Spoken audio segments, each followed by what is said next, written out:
সামনের বছরেই অর্থাৎ 2026-এর প্রথমেই রাজ্যে বিধানসভা নির্বাচন।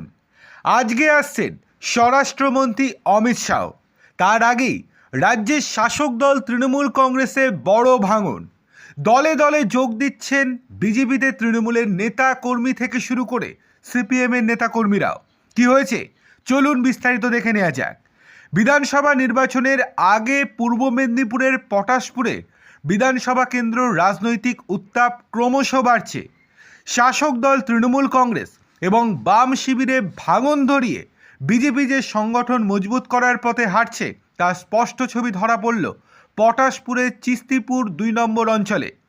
এই দিন টোটা ফলকরা কালী মন্দির প্রাঙ্গণে আয়োজিত বিজেপির এক পথসভা থেকে সিপিএম এবং তৃণমূল কংগ্রেস ছেড়ে টোটাল 44 জন পরিবারের 102 জন বিজেপিতে যোগ দিল।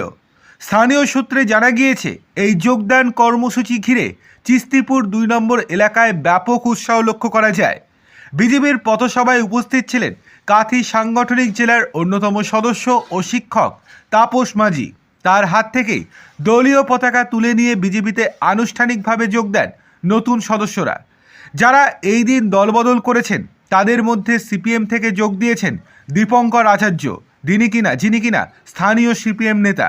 তৃণমূল কংগ্রেস ছেড়ে বিজেপিতে এসেছেন শশাঙ্ক মাইকেপ, ভক্ত রামজানা, প্রতাপ জানা সহ আরও একাধিক তৃণমূল নেতা এবং তাদের পরিবার। সব মিলিয়ে 44টি পরিবার বিজেপির সঙ্গে যুক্ত হলো বলে দলের পক্ষ থেকে জানানো হয়েছে।